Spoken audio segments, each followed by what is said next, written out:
perdón, antes que me caigan a pedos, arranco así. Marina del Proyecto está en línea. Marina, buen día. Ernesto Tenemos te saluda, ¿cómo te va? ¿Qué tal? Buen día, ¿cómo les va? Si querés cagarme a pedos, podés cagarme a pedos y te escucho en silencio bajando la cabeza. No, de ninguna manera. De ninguna manera. La verdad es un poco lo mismo. A ver, cuando vos decís esto de ver el futuro, no es que uno ve el futuro. Es que uno trata de analizar sin sesgos, en una economía extraordinariamente agrietada, qué es lo que se está haciendo y cuáles son las consecuencias de lo que se está haciendo. Con Miguel Bain, durante mucho tiempo, fuimos los que mejores pronosticábamos, porque veíamos que se estaban haciendo cosas durante el gobierno de Cristina, el gobierno de Néstor, el primero de Cristina, y que tenían efectos negativos de largo plazo, pero que tenían impactos muy favorables de corto. Entonces, decían, mirá, las cosas se están haciendo mal, pero digamos, a mí que me piden proyectar la semana que viene, o el mes que viene, o el año que viene, esto es más crecimiento, esto... El problema que tenés es que te fuiste quedando cada vez con menos grados de libertad y las decisiones cortoplacistas tienen efectos cada vez menos duraderos. Es un poco el libro, digamos, que escribimos con Daniel, que vos referenciabas. Es la herencia, el manejo de la herencia, el manejo de la herencia de la herencia, y ahora vamos a escribir el manejo de la herencia, de la herencia, de la herencia, de la herencia. Es un poco cansador, pero realmente estabas en una dinámica que intentaba maximizar el corto plazo, o sea, el crecimiento, si querés, de 2021 fue parte rebote de la pandemia y parte fue consumirte todos los dólares adicionales que te dio el mundo, que fueron cerca de 14.000 millones de dólares en 2021, y en 2022 te volvió a dar dólares adicionales, y esos dólares de alguna forma se usaron para forzar el corto plazo en un esquema que es extraordinariamente regresivo. Y sobre todo regresivo no solo porque los dólares, por la forma en la cual se repartió, sino fundamentalmente por la forma en la cual va a estar terminando de salir, que es esta implosión cambiaria, digamos, con efectos inflacionarios, y otra vez la pregunta, ¿cómo hacemos para resolver esto rápido? Marina, tengo que hacer otra pregunta que me da un miedo hacértela. ¿Sabés cuál es? No, ¿Qué va ¿cómo sigue? ¿Cuánto vale el dólar? Claro, ¿cómo sigue? ¿Qué va a pasar? A ver, la verdad es que está muy desordenada la política. O sea, yo el otro día también hicieron un reportaje y el título era, yo dije, si la política no se ordena, ni Batakis ni Mandrake resuelve esto, ¿no? Después me titularon si el gobierno no se ordena. Yo creo que es el gobierno fundamentalmente, obviamente el que está en gestiones tiene mayor responsabilidad, pero creo que el esquema de discusión, ¿no? Digamos, esto de para un lado, es para allá o para allá, ¿viste? Te cruzan los dedos, digamos, nadie... es terriblemente perverso. Esto arrancó, si querés, la última dinámica financiera arrancó con la detonación del mercado de bonos el 8 de junio, digamos, con la venta de Narsa, lo que todos ya sabemos. Esa dinámica del mercado de bonos, el Banco Central hoy le encontró, no te voy a decir una solución, pero encontró un mecanismo de suturación, ¿no? Hoy de alguna forma está remunerando un poco mejor los pesos, con tasas de interés que siguen siendo negativas, pesos que están acorralados, pero el problema que tenés es que un Banco Central que ya entregó las reservas, hoy está de alguna forma sentándose arriba de las reservas, y entonces todos aquellos que durante estos 2 años y 7 meses, o si querés después de la pandemia, ¿no? Saquemos la pandemia, pero jugaron al juego de las brechas, que era básicamente tomar pesos baratos en la economía, comprar dólares baratos al Banco Central, y si te dejaban vender en el mercado de precios descuidados, que fue una fiesta, eso se acabó. Entonces, todo aquel que tiene excedente de pesos, hoy está buscando cómo cubrir los pesos. O sea, yo insisto, esto no es especulación, esto es la lógica de aprovechar las brechas que genera un esquema que es perverso. Está bien, yo entiendo el mecanismo, entiendo el panorama. ¿Qué va a pasar? Es decir, si vos unís la línea de puntos y la proyectás, es decir, te olvidás que hay actores políticos que podrían tomar alguna medida, no hay un plan de estabilización, no hay orden en la política. ¿Dónde estamos, en un mes o en 2 meses? Y a ver, si no hay un programa de estabilización, yo creo que el gobierno tiene muy poco tiempo por delante para hacerlo y no quiere pagar costos, o sea, con lo cual de nuevo intenta seguir jugando hacia adelante y de nuevo no hay una discusión sobre cómo armarlo, ni quién lo arma, ni...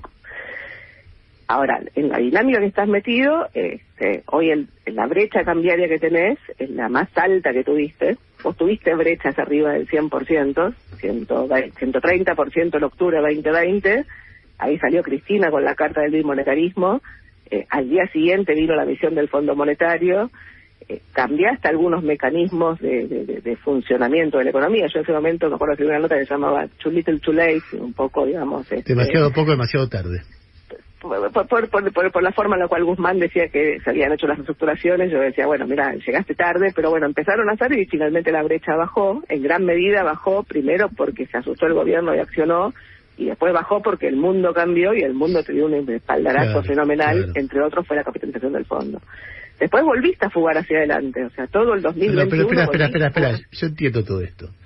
No, pero lo que te digo es que la política reacciona, siempre reaccionó cuando la brecha tocó un tipo, porque de nuevo, una brecha arriba, pero abajo... ¿qué imaginas? A ver, ¿qué imaginas? ¿Imaginas que el dólar está, como decía García Moritán, que ya no parece tan loco, a 400, que los dólares paralelos está a 500, está a 700, está a 2000, que la inflación pasa de 60 a 80 o de 80 a 300% anual, que no hay abastecimiento en las góndolas, digamos, cuando uno dice estamos al borde del precipicio, ¿qué sería caer al precipicio y si es realmente posible que eso ocurra? Sí, a ver, insisto, cada vez que la brecha tocó niveles muy altos, la política reaccionó. ¿Sí? Reaccionó en octubre de 2020, reaccionó en enero de 2022, y finalmente firmamos el acuerdo con el fondo, digamos, de una forma medio esotérica, pero se firmó. Y ahora no queda claro cómo reacciona, porque de nuevo, digamos, Batakis da una señal bien fiscalista, dice, parecía Caballo en 2001, o sea, claro. Me voy a pisar sobre un gasto presupuestado con una inflación del 60%, con una inflación que probablemente está en la zona de 90, si no más, si la dinámica cambiaria sigue de largo. Eso es recontra fiscalista. Dice, voy a usar yo la caja de las empresas públicas, retirar la chequera a todas las empresas públicas y fondos fiduciarios, y yo voy a ser la que emita los cheques, y yo voy a decir cuándo emito los cheques, con lo cual, de nuevo, eso si querés es un mecanismo de crisis que usan las empresas, y usó, si querés, la política de Buenos Aires con Scioli, en la provincia de Buenos Aires con Scioli en su momento. De nuevo, si eso es creíble, en un contexto donde el Banco Central suturó la dinámica de las reservas, de los pesos, entre comillas, ¿no? Digamos, a los ponchazos, pero más o menos, digamos, la sangría la frena. Bueno, digo, debería descomprimir. Ahora, ¿por qué no descomprime? Bueno, no descomprime porque, digamos, cuando ella hace ese comentario, digo, atrás vienen todos los, si querés, jugadores, actores. Bueno, entre otros Grabois, o sea, Grabois ayer, la verdad que digo, Grabois pidiendo sangre, avisando que va a haber sangre en las calles, la verdad es que digo, hay que frenar ese tipo de declaraciones. Y al revés entonces, Marina, para ir por la pregunta que te hacía Ernesto, ¿qué escenario de los más negativos que tenemos en la memoria reciente vos descartás? O sea, porque aparecen todas las preguntas. Ayer en Twitter tiraban depósito. Vos preguntabas en los bancos, la verdad no había nadie sacando depósito. Entonces, sí, pero cuando vos lo digas 3 días y preguntes esto, o sea, digo, las dinámicas, ¿viste? Están de alguna forma coordinadas por... No digo que sean solo expectativas. A ver, vamos a hacerlo bien didáctico. Vamos a preguntar si esto es 2001 o esto es el 89. No, esto no es ni 2001 ni el 89, esto es el 2022. Pero la verdad es que 2022 era totalmente innecesario, digamos, esta crisis, a diferencia pero de las yo entiendo, espera, yo entiendo, es innecesario, te regaló el dólar, el mundo te regaló dólares, pisaste el dólar, generaste un crecimiento que después tenía costo a largo plazo, todo eso lo entiendo. Lo que no entiendo es cuál es el perfil de la crisis a la que estamos yendo. Entiendo el panorama actual, tenés una inflación que va creciendo cada día, tenés reservas que van cayendo, el gobierno, el Banco Central está suturando eso, como diciendo, está evitando perder más reservas de lo que o perder más reservas de la que sigue perdiendo. Entonces yo cuando hablo con especialistas, algunos te dicen, y en poco tiempo va a haber desabastecimiento serio en los supermercados. Otros te dicen, inflación, pero no esperes una inflación mayor a 150% porque no da para eso. Otros te dicen, bueno, escuchaba hace un rato nosotros poníamos a Majulia Navarro, los dos, diciendo cae el gobierno antes de tiempo. O sea, un periodista kirchnerista, un periodista antiquillerista. ¿Qué ves vos, o cosa te da miedo que pase o cuál es el peor panorama? Si tenés que explicarlo como explicabas, che, hay un quilombo con la deuda interna y con la falta de dólares en el central, aún si la política reacciona, porque tampoco la política puede hacer milagros, ¿no? Pero ponele que la política reacciona. ¿Qué ves vos en 2 meses?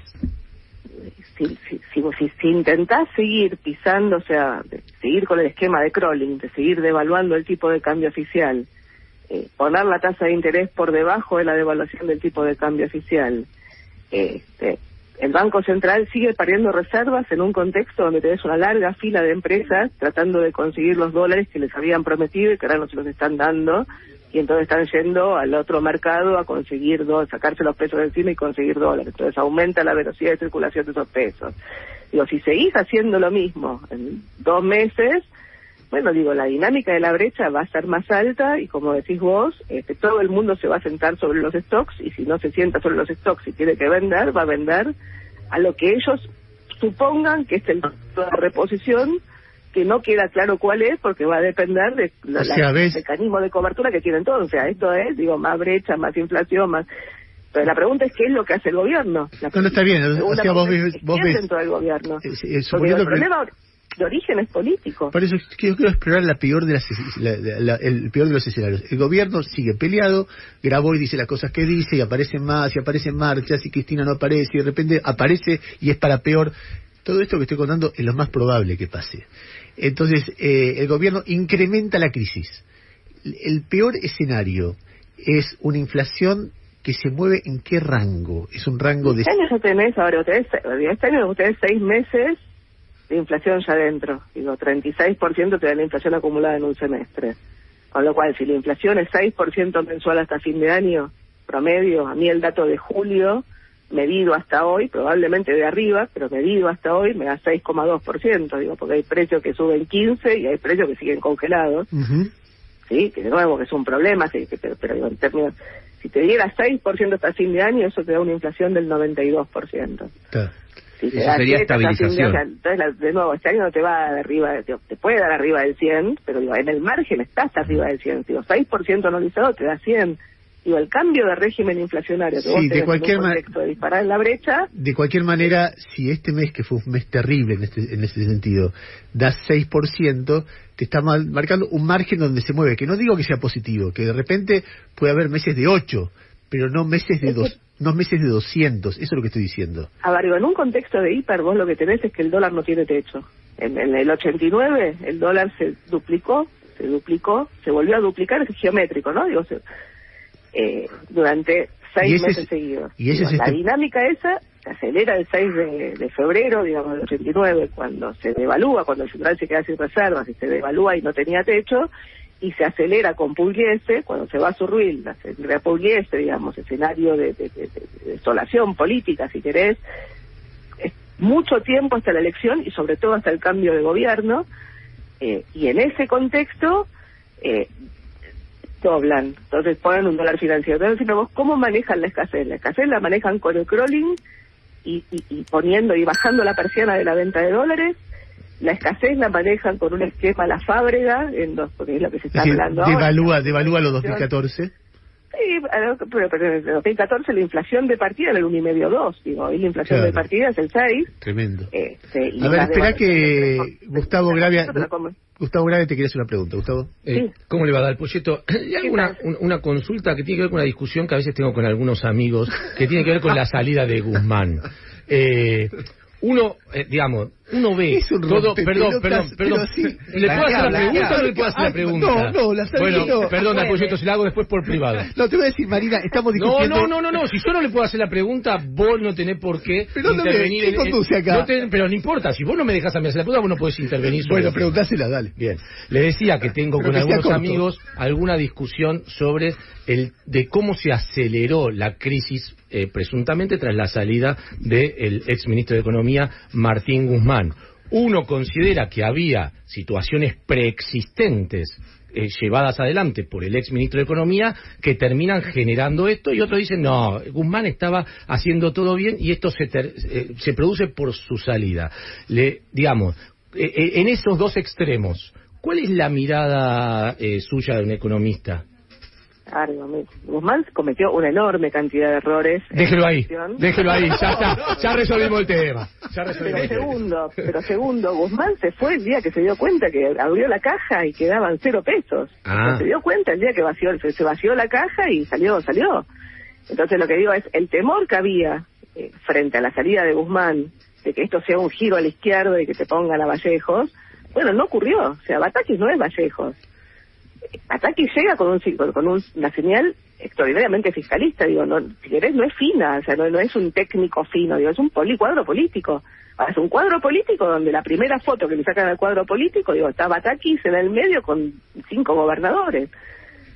Donde no hay una foto de Batakis, la foto de Batakis con el presidente es el día que asumió, después no tiene. Y ni que hablar la vicepresidenta, ¿no? Político. Decime, Jairo, vos querías hacer una pregunta. Sí, Marina, jugando un poco al mediano plazo y tratando de rescatar algo del optimismo donde nos hemos movido nosotros a veces charlando acá en el programa. Si uno mira la idea de en un año y medio se hace el fucking gasoducto. Entonces el gas que está en Vaca Muerta se puede usar y se ahorran divisas. La política resuelve un escenario más largo plazo, ¿no? También. Lo que pregunto es, con eso, con cuestiones vinculadas con, no sé, el litio, la energía eólica, en economía del conocimiento, todo lo que siempre está como fábrica de dólares. Si la política estabiliza y cambia el gobierno, ¿se abre, hay chances en el día después de pensar en un escenario donde cambie la ecuación de inestabilidad eterna de Argentina? ¿O hay algo en nuestra composición que hace que, indefectivamente, nos vayamos a fumar los dólares y estemos hablando de lo mismo? A ver, déjame decirlo de otra manera. Cuando uno ve las crisis anteriores, el 89, había un lugar donde sacar plata que vino Menem y privatizó. Metió empresas, consiguió guita. En el 2003 había un lugar donde sacar plata que era la soja volaba. Entonces vino Kirchner. Ahora, ¿dónde está el lugar para sacar guita? Bueno, en el precio de las materias primas y también en Vaca Muerta, que hay algo de plata que está esperando ahí para ser sacada y vendida. Y eso es más a largo plazo. ¿Puede uno pensar esa idea post-crisis? ¿Hay un recurso que puede darle a Argentina una nueva oportunidad? Yo creo que Argentina está en un mundo que demanda lo que la Argentina sabe hacer, Jairo y todos los sectores, digo, conocimiento, materias primas, y a diferencia de los 80 y a diferencia de los 90, digamos, antes de que arranque la soja transgénica en el 95, ¿no? Digo, esa diferencia, vos tenés la tecnología para aumentar la oferta. Porque digo, Vaca Muerta vos la tenías, pero no tenías la tecnología para sacar el petróleo. Claro. Digo, vos el campo lo tenías, pero no tenías la tecnología para multiplicar por 4 la cosecha. Entonces vos tenés tecnología para aumentar las cantidades en un mundo que demanda lo que vos sabés hacer. Eso yo creo que es, digamos, una enorme posibilidad como mecanismo de salida. Ahora, primero tenemos que ordenarnos, ¿viste? Tenemos que ordenarnos, y ordenarnos implica programa de estabilización, sin dudas, y un programa de estabilización, que siempre hablé del gradualismo, cuando tenía financiamiento y cuando la nominalidad era más baja. A esta nominalidad y sin financiamiento, la verdad que no tenés margen para el gradualismo. Después discutamos qué es el shock, porque esa es la otra discusión, la gran discusión. Y cómo distribuir los efectos del shock, digamos, para no generarte, digamos, un país invivible, primero.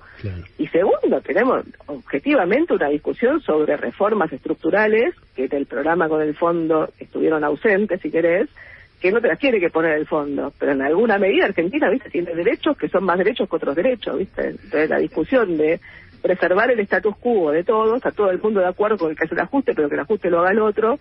Bueno, digo, la verdad vos no podés tener un régimen previsional universal con 60% de la gente que trabaja en negro, digamos, o fuera del sistema formal.